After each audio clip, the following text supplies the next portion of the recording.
CNN personality Don Lemon described his phone call with Empire star Jussie Smollett on the night of his hoaxed attack, saying that while he spoke to the actor that night, many others had doubts about his story. As you may know, Jussie is gay, and since 2015, he has played a gay character, Jamal Lyons on Empire. So it's a little bit personal for me, and I'll tell you why, because that's when I met him. Don Lemon explained. I was asked to come on the show, play myself in a little cameo. He introduced himself, and he said, I'm a big fan, I love your work, it's good to have you here on the set. Very nice guy, he continued. We chatted for a couple times after that.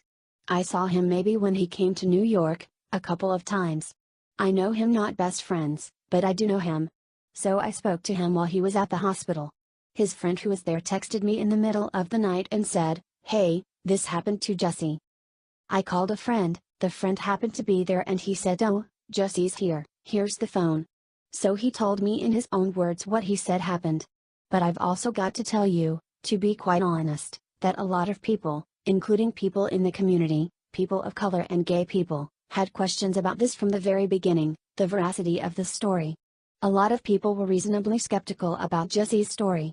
Some of the details just didn't seem to make sense, and as we always say around here, facts first. But the facts raised a lot of questions.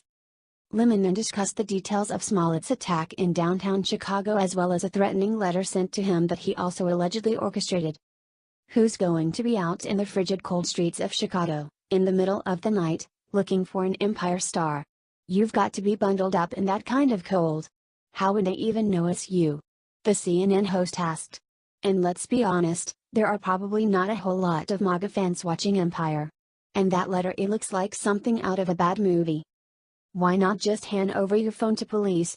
Yes, there will be things on your phone that you want to keep private, but if there are also things that prove your story, isn't it worth the handover? Officer, I have personal things on here I don't want people to see. I'm trusting you, but I want these guys to be caught, so here is my phone. The details just didn't seem to add up, Lemon concluded. Indeed. Smollett has now been arrested for filing a false police report.